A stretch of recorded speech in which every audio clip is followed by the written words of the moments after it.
Suatu sore di kota Palu dan pesisir Donggala, suasana masih tampak tenang. Aktivitas masyarakat berlangsung seperti biasa dengan warga yang berkumpul, anak-anak bermain, langit cerah, menandakan hari yang terasa normal tanpa ada tanda bahaya. Main yuk, Mari main Pak, yuk, Bu. ayo. Tidak ada yang menyangka beberapa jam kemudian kota ini akan menghadapi salah satu bencana terbesar dalam sejarahnya.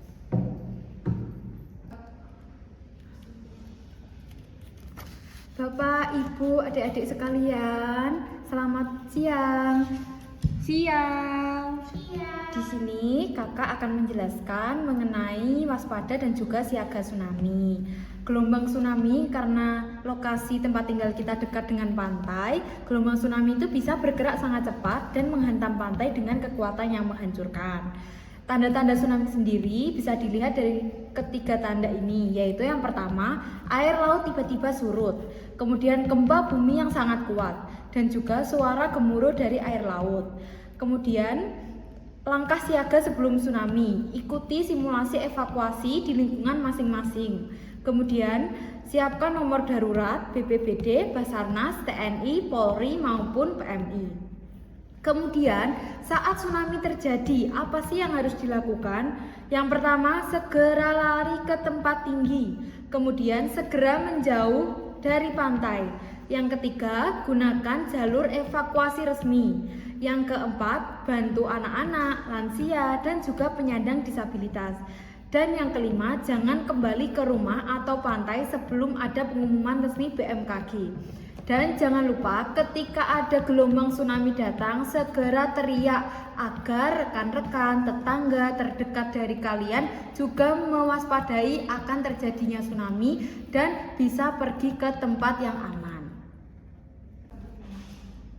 Tanggal 28 September 2018 pukul 17.02 WIB. Gempa kuat magnitudo 7,4 mengguncang kota Palu dan Donggala. Bangunan roboh, warga panik berlarian keluar rumah.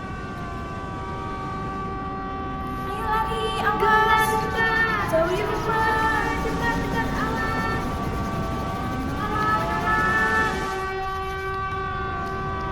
Air laut surut, cepat lari ke bukit, ada tsunami. Gelombang datang.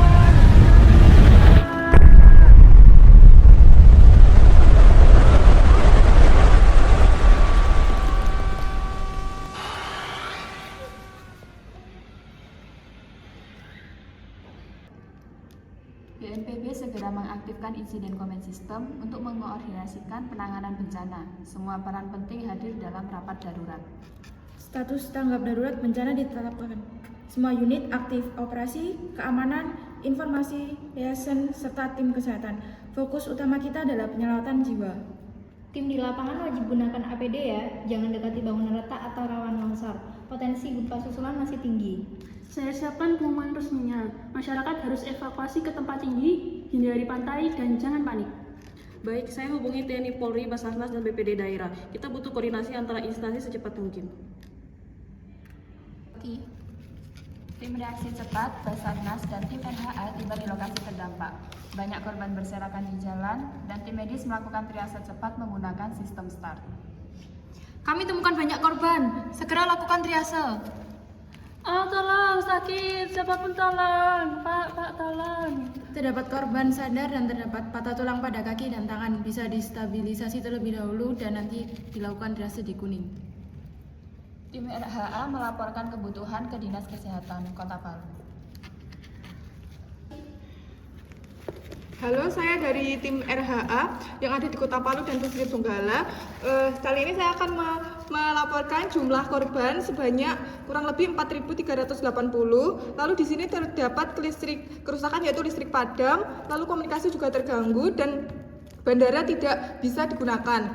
Kami membutuhkan tenda pengungsian tambahan, lalu untuk tenda posko kesehatan juga kami membutuhkan selimut, matras, baju bersih, lalu ada makanan dan air minum untuk pengungsi, dan kami membutuhkan tambahan 100 tenaga kesehatan. Tolong segera kirim logistik ya. Korban merah dibawa pakai tandu ke pos medis darurat. Segera, kita kekurangan peralatan. Gunakan jalur aman ya, ada bangunan retak di jalan utama, hindari area itu.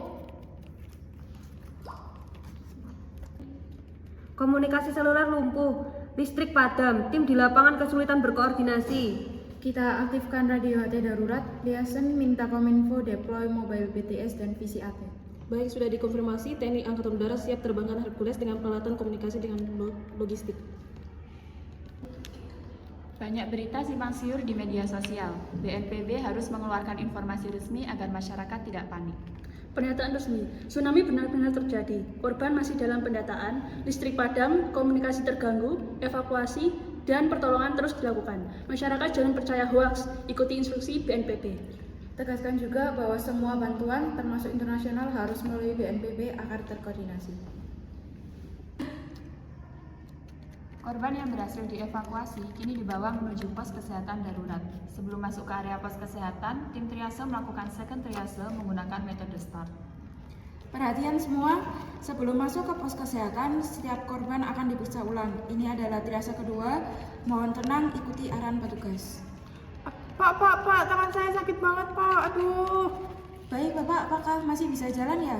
Masih, Pak. Oke, baik. Ini di Bapak terdapat luka ringan di lengan, termasuk kategori hijau. Silakan menuju area hijau. Silakan ikuti saya ya, Pak. Baik.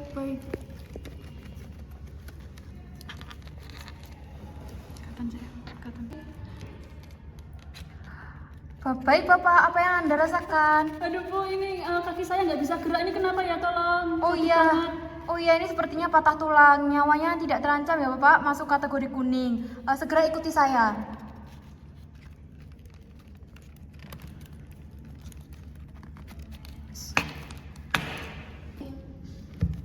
Pak, apakah mendengar suara saya? Oke, dari Bapaknya tidak merespon, untuk nadinya teraba dan nafasnya tidak. Oke, baik, akan dikategorikan dalam triase merah. Segera lakukan tindakan.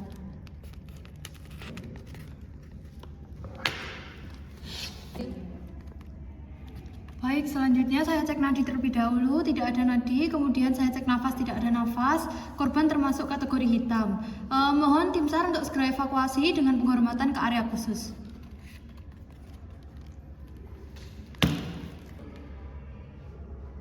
Korban triase merah, kondisi gawat darurat, segera rujuk ke rumah sakit rujukan. Ambulans sudah siap dok, Tandu naik sekarang. Hati-hati, saya bantu bawa ya. Hati-hati, kepala korban terluka. Tolong pegangi infus, jangan sampai lepas ya. Silakan masuk, jalur sudah clear untuk evakuasi. Baik.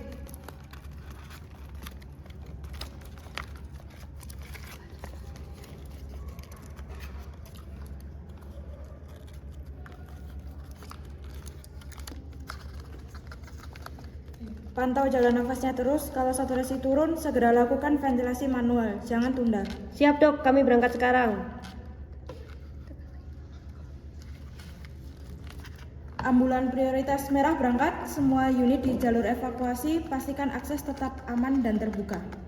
Second triase sangat penting dilakukan untuk memastikan setiap korban mendapatkan penanganan sesuai kondisi terkini. Dengan pemilihan cepat dan tepat, nyawa lebih banyak bisa diselamatkan, sementara sistem pelayanan tetap berjalan teratur meski dalam kondisi darurat.